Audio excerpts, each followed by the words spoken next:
LSU quarterback Garrett Nussmeier has been named a breakout candidate for the 2024 season. But what needs to happen around Garrett Nussmeier in order for him to truly break out this season? You are Locked On LSU, your daily podcast on the LSU Tigers. Part of the Locked On Podcast Network. Your team every day.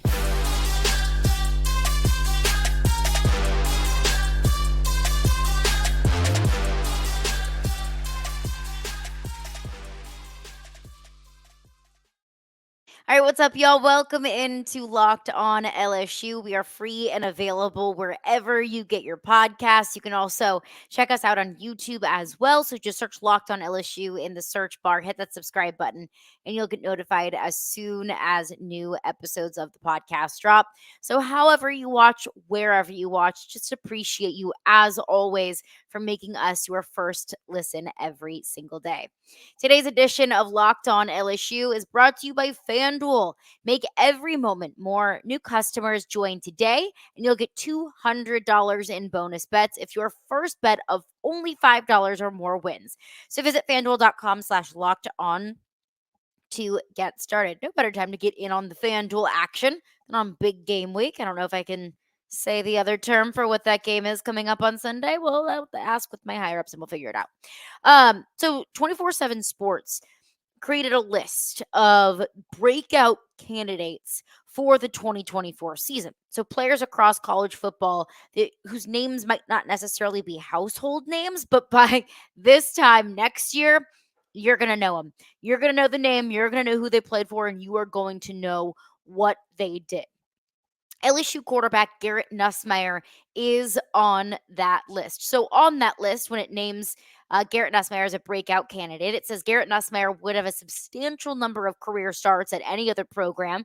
A credit to him for staying put behind Heisman Trophy winner Jaden Daniels.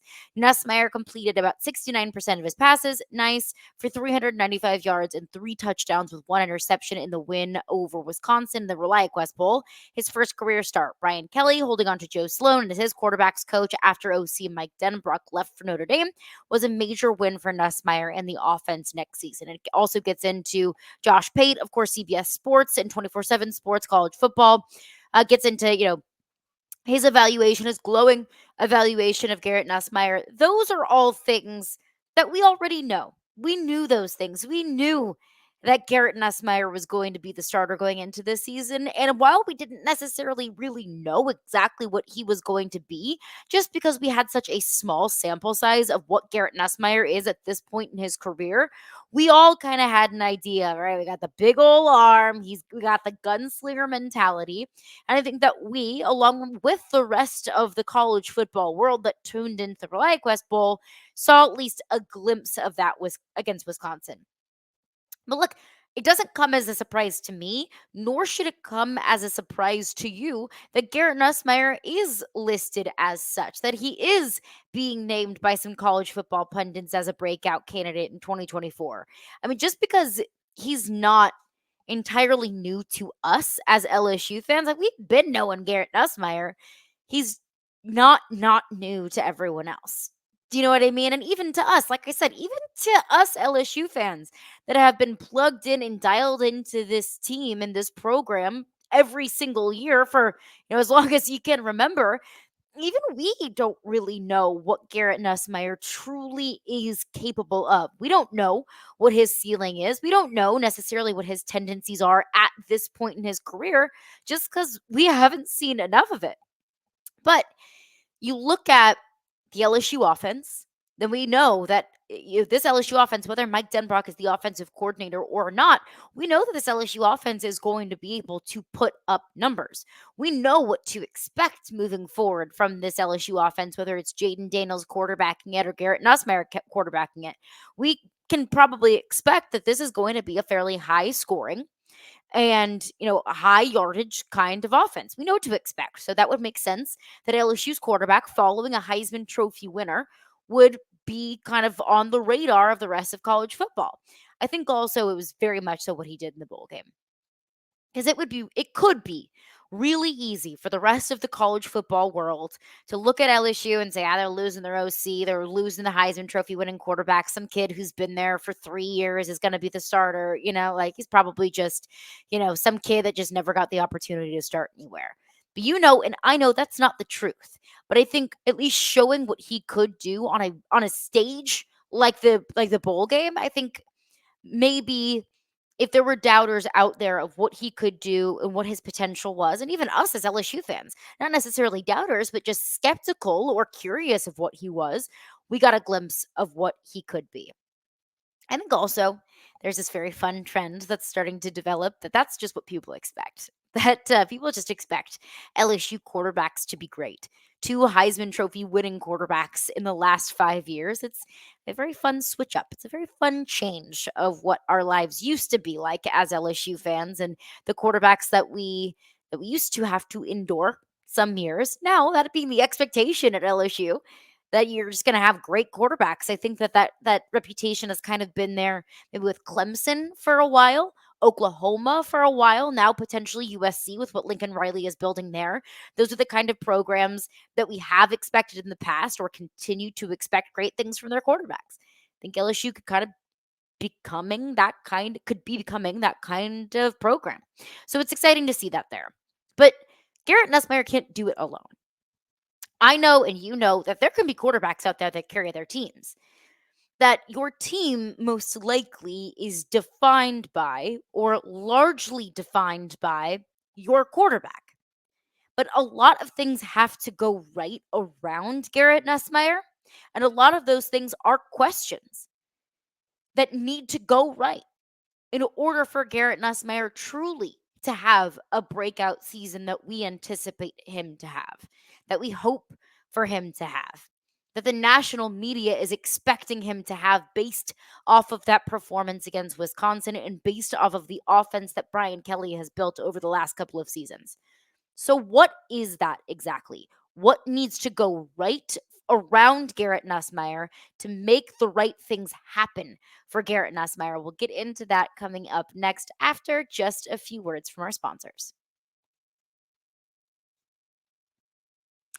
I want to tell you about FanDuel. Happy Super Bowl. I can't say Super Bowl. Happy Super Bowl to all who celebrate from FanDuel, America's #1 sportsbook. So if you are like me, Super Bowl Sunday is all about scoring the best seat on the couch, grabbing your favorite football snacks, and placing some super bets. Of course, one of my favorite things about Super Bowl Sunday, in addition to a great game being played on the field, of course, is the commercials. They always bring their A game at the commercial break. So normally whenever I, do some chores around the house during commercial break, I sit firmly in my place on the couch when watching on Super Bowl Sunday. But another thing that I also love about Super Bowl Sunday is placing some bets. Honestly, I'm going to place a bet on the Chiefs to win this one. I've learned my lesson. I will not bet against Patrick Mahomes, but FanDuel has so many ways for you to end the season with a W or 2 or 3. And not only can you bet on who will win Super Bowl 58, but FanDuel also has bets for which players will score a touchdown, how many points will be scored, and so much more. So new customers join today, and you'll get $200 in bonus bets if your first bet of $5 or more wins. Just visit fanduel.com/locked on to sign up. That is fanduel.com/locked on. Make every moment more with FanDuel, an official sportsbook partner of the NFL. All right, thanks again for making Locked On LSU your first listen every single day. We're free and available wherever you get your podcasts. You can also check us out on YouTube as well. And of course, we're part of the Locked On Network, your team every single day. Locked On has launched the first ever national sports 24/7 streaming channel on YouTube. Locked On Sports Today is also here for you 24/7, covering the top sports stories of the day with the local experts of Locked On, plus our national shows covering every single league. So go to Locked On Sports Today on YouTube and subscribe to the first ever national sports 24/7 streaming channel. All right, everyone expects big things from Garrett Nussmeier. Nationally, locally, all LSU fans expect a big year from Garrett Nussmeier. Rightfully so, but he can't do it alone. What has to go right around him in order to put Garrett Nussmeier in the best position for success? First and foremost, look at what makes quarterbacks successful. Well, it's who's protecting him, who's catching passes from him, who's his go-to guy whenever he's under duress, who's calling plays for him, who's coaching him, and who's developing him. I think that's really, a fair evaluation of, will a quarterback succeed? Well, check those boxes first.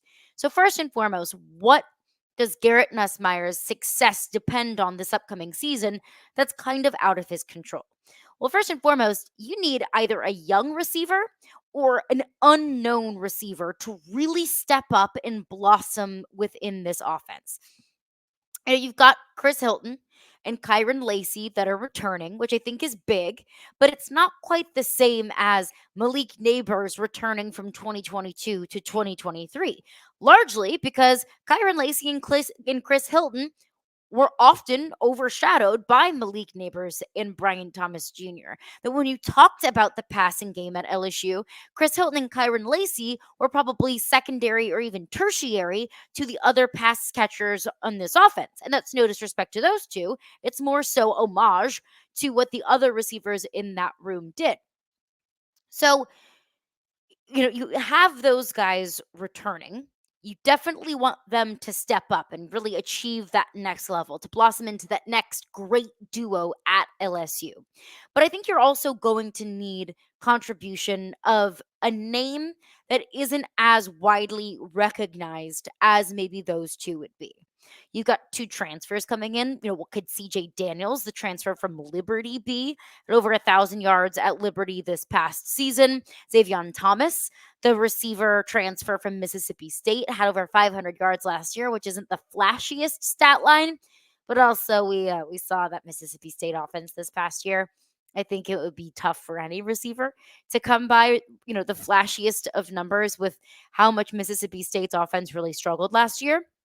So, can either of those two really step up and be a go to guy, seeing as though they have a decent bit of experience to go along with the experience that Kyron Lacey and Chris Hilton are returning in that room? Another thing there is, I have a hard time being overly optimistic about transfers. And I think that this past year was probably a fair enough cautionary tale of transfers of expecting maybe too much from transfers.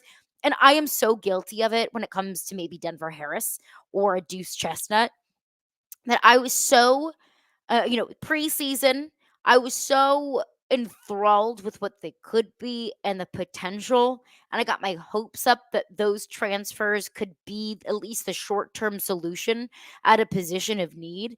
And then obviously we saw what happened, that you couldn't rely on them, that they weren't contributors for this football team. But of course, you got contributions from other transfers, whether it be a Zy Alexander or a Logan Diggs. And I'm missing a lot, but you get the point. It's just examples. So I can't be overly optimistic about what a transfer can do. It's more so prove it to me and show it to me before I can assume that you can do it. But I think those two would absolutely be candidates of, if you need more contribution from the receivers, if you need a little bit more depth, if you need some more go-to guys, those two are candidates. Also look at some of these younger guys that we don't know a whole heck of a lot about, that we haven't seen a whole heck of a lot about, of we haven't seen a whole heck of a lot of. We look at some of the true freshmen last season. Shelton Sampson, we didn't see a lot of him. He only took 35 snaps last year. Could Shelton Sampson be prepped and ready to take that next step forward his sophomore year? I'm not asking him to have 1,500 yards receiving, but can Shelton Sampson be a go-to guy? Can you keep him in mind in the passing game? I'd like to see that, especially with how highly recruited he was. Looking at other guys like a Kai Prian or even a Kyle Parker, some of these young guys going into their second year, whether their redshirt freshman year or their sophomore year, and asking myself, how can those players contribute in the passing game? How can they supplement the rest of this receiving room? So that's really what I'm looking for, is who else in this room can play a larger role?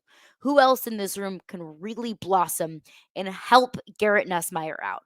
And it's not even just about blossoming. It's not even just about getting the numbers. It's about establishing your role in that offense. Last year, Malik Neighbors was probably more of your bell cow kind of guy, that he got a majority of the touches. But Brian Thomas, if you needed a deep ball guy, he could be that. That really was a big part of his role. And I'm not putting either of them in boxes. Obviously, they could. Malik Neighbors absolutely was a deep ball guy as well, but I felt like Brian Thomas was one of those go-to guys that if he could help you out in the deep passing game. So what do these individual receivers, what does their role look like? It's not even just being there, right? It's, are you the speedster? Are you going to be the yak kind of guy that you might be more of a short yardage screen situation kind of guy, but you can pick up 4 or 5, 10, 12 more yards on the ground, big bruising kind of bullying receiver like that. That's what I wonder, is what do the roles of these receivers come out to be? Who is the go-to guy? Who do you look for when you're in trouble? Who do you just dump the ball off to? That's going to be interesting to see. And speaking of the passing game, another thing that I think needs to go right for Garrett Nussmeier, and of course, this is not something that's even nearly in the area code of him of being in his control, but it's Mason Taylor. And it's not even just Mason Taylor's role in the offense. Can Mason Taylor stay healthy? We know early on in the season, week 2 against Grambling, he suffered an ankle injury. He didn't play against Mississippi State. He talked later on in the season about how he really wasn't 100%. He didn't look 100%. He was on the field and off the field. Wasn't nearly as big of a contributor offensively as I expected him to be in year 2. And largely because he wasn't completely healthy. He wasn't playing 100%. But we saw a big breakout, I think, against Wisconsin. Had just shy of 90 yards. And I believe we're going to see Garrett Nussmeier look for Mason Taylor more than Jaden Daniels kind of relied on the tight end this past year. I expect to see a Mason Taylor involvement in the offense to be more like what we saw in Jaden Daniels' first season in 2022, more than in 2023. Because Jaden Daniels was a completely different passer. Because Jaden Daniels brought a completely different element to this offense that Garrett Nussmeier simply just does not bring. That year 1, Jaden Daniels was still getting comfortable in the offense. He was still building rapport with the receivers. He was still building chemistry with the offensive line. He was still kind of finding himself as a passer. I think in that kind of situation, your tight ends and your pass catching running backs are going to be your best friend. That they're going to be the kind of guys that kind of dig you out, like you're under pressure. You just need to get the ball out. Well, that's what the tight end is there for. It's for short passing game situations. An element of that, I think, was taken away this past season. And I'm not saying this is a bad thing in the slightest. Obviously, I had no issues, no problems whatsoever with LSU's offense this past year. But when Jaden Daniels was in a bind, he could use his legs to make plays. That Jaden Daniels didn't always necessarily need to rely on the short passing game because he could lob the ball 40 yards downfield, and he had receivers that were speedy enough to get there and had sticky enough hands to be able to make plays like that.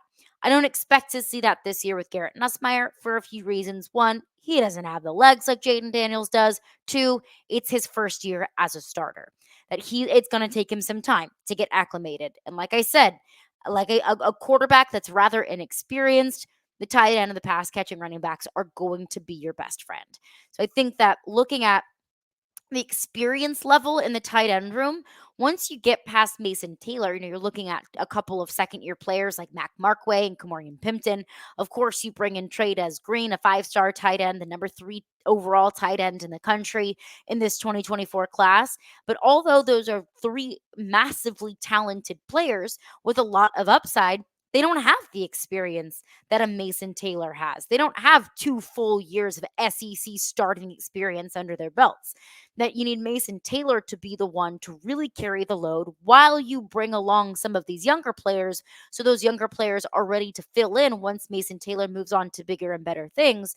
But you need Mason Taylor to stay healthy so he can be that go-to guy and can be the foundation of the tight end room this upcoming season. Another thing that needs to go right for Garrett Nussmeier that I'm frankly pretty skeptical about. We'll get into that coming up next after just a few words from our sponsors. eBay Motors. I want to tell you about eBay Motors. Passion, drive, and patience. That's what brings home the winning trophy, and it's also what keeps your ride or die alive.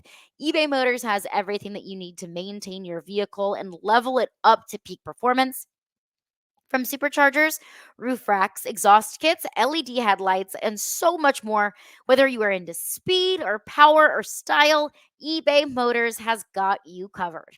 With over 122 million parts for your number one ride or die, you will always find exactly what you're looking for.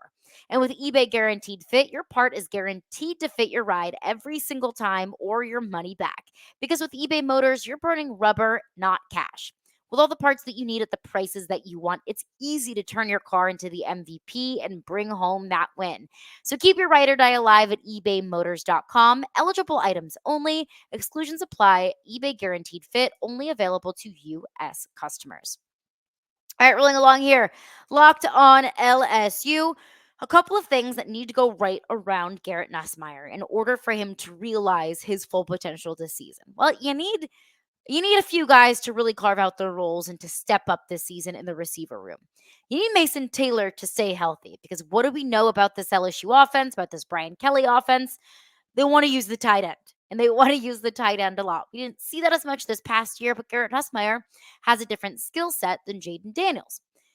Another thing, it might be even the most important thing, but the thing that I'm the most skeptical about is the coordinators. I'm skeptical about the co-offensive coordinator setup. That is no disrespect to Cortez Hankton, and that it is no disrespect to Joe Sloan. What they have done, how successful I think that they can be. I am just skeptical about co anything. I'm skeptical about co-head coaches, co-OCs, co-DCs, two quarterback systems. If you have two of something, you don't have a single one of that thing. So I'm always very skeptical about shared roles. Who has the final say, whose role is what. So we know that Joe Sloan can develop quarterbacks. We saw that with Jaden Daniels from year one to year two. We've seen that at least with the small sample size that we have had with Garrett Nussmeier from his first couple of years at LSU to what we saw in the bowl game. And I expect even more development from Garrett Nussmeier from what we saw in the bowl game to game one against USC in Vegas. So we know that Joe Sloan can do that. We know that Cortez Hankton can coach up the receivers, and he is a proven passing game planner.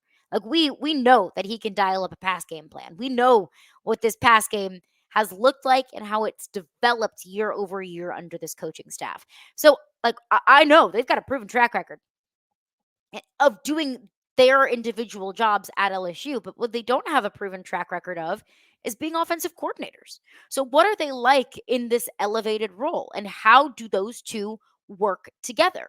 How is Joe Sloan as a play caller? That I don't know. We know Joe Sloan, the quarterback coach, but do we know Joe Sloan, the play calling OC? We know Cortez Hankton, the wide receivers coach and the passing game coordinator, but I don't know how that passing game coordinator will work in conjunction with a co-offensive coordinator in Joe Sloan when the two of them have equal power and in theory have equal say. So that I'm a little bit skeptical about is the OCs, how those two work together, and how the change up at the play calling position might change this offense, might affect this offense, and how long it really takes them to settle in. Because I know that they've served in that role in the bowl game. I fully understand that. But one bowl game is different than game planning week in and week out during the span of a 12-game regular season. So I'm not saying that they can't do it. I mean, man, I absolutely hope that they can because I trust Brian Kelly. So I feel like if Brian Kelly is going to believe in this dynamic, then I should trust Brian Kelly enough to make the right decision. But I'm not going to change my mind. I'm not going to step off of this skepticism until I see it and until I see it be successful. That the players can talk about it all summer long, that Brian Kelly can give both of those two his full endorsement. And I think that they will, and I expect to hear that wholeheartedly. But I'm not going to change my mind until I see it and I see it work. And I hope it does. I absolutely hope it does because, I mean, nothing helps a young quarterback quite like being coached up by the right people and the right people understanding what he likes, what he doesn't, the plays that are going to be called. That's going to do it for me today. Thank you for making Locked On LSU your first listen every single day. Coming up in tomorrow's edition of Locked On LSU, a full National Signing Day recap. We'll keep an eye on Dominic McKinley, who flipped from Texas A&M to LSU. He plans to sign on Wednesday. Do we expect anything wild or crazy to happen there? Also, Terry Bussey, a 5-star athlete who's committed to Texas A&M but took a visit to LSU last week. Does he decide to sign tomorrow? Where does he decide to sign tomorrow? We'll get into that on tomorrow's edition of Locked On LSU.